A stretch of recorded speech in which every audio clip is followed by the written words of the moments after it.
Merci pour cette opportunité que vous me donnez de dire en fait ce qui gêne dans ce code. Je veux donner 5 points. Le premier point, c'est d'abord la publication de la liste électorale, qui est une pièce maîtresse des élections.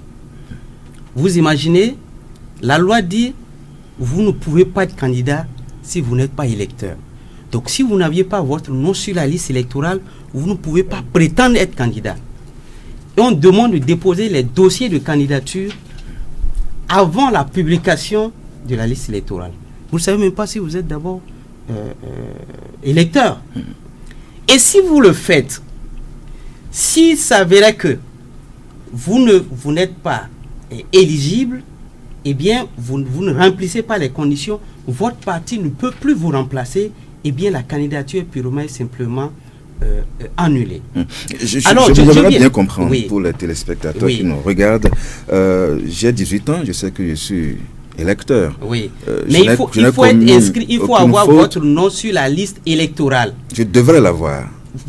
Si vous n'avez pas votre nom sur la liste électorale, mais vous ne pouvez pas savoir. Vous ne pouvez pas savoir. A priori, vous ne savez pas. Il faut que cette liste soit publiée pour que vous en ayez les preuves. Premièrement. Deuxième... La liste d'abord avant. La liste passe d'abord. Bien sûr, il faut être sûr que vous êtes électeur. Première chose. Deuxième chose, on vous demande d'avoir 28 parrains, maire ou député. 28 parrains, maire ou député.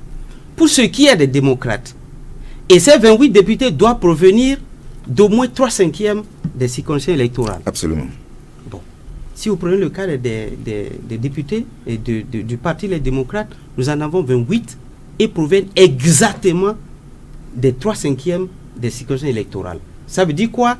S'il y a un qui est indisposé, qui est empêché de donner son parrainage, on est fort clos. Plus grave, quand vous prenez l'article 93 qui dit que le PV de compilation des résultats de l'arrondissement, vous savez, verbal. Oui, vous savez, il y a 3 niveaux de compilation. Le premier niveau, c'est au niveau du bureau de vote. Deuxièmement, c'est au niveau de l'arrondissement. Et troisièmement, la Sénat.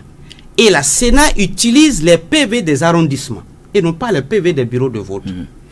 Et l'article 93 dit que les PV des compilations de l'arrondissement, l'article est là, il peut lire, est fait en 4 exemplaires. Le premier exemplaire, c'est à la Cour constitutionnelle ou à la Cour suprême selon l'élection. Le deuxième, c'est à la Sénat. Le troisième, c'est pour le coordinateur d'arrondissement. Et le quatrième, c'est affiché. Alors que l'ancien code dit, on fait des copies pour les représentants des partis. Ici, la loi dit 4. Même si le coordinateur d'arrondissement a la volonté de donner copie au parti, il trouvera ces copies où? Donc, si vous n'avez pas les PV de compilation de l'arrondissement, c'est ça qui constitue les preuves, puisque c'est ça que la Sénat va utiliser. En cas de contentieux, on vous dira que les PV des bureaux de vote sont caduques. C'est ça qu'on a entendu. Donc, le troisième point. C'était le troisième point. Le quatrième, c'est l'article 130. Et là, je veux que le peuple m'écoute très bien.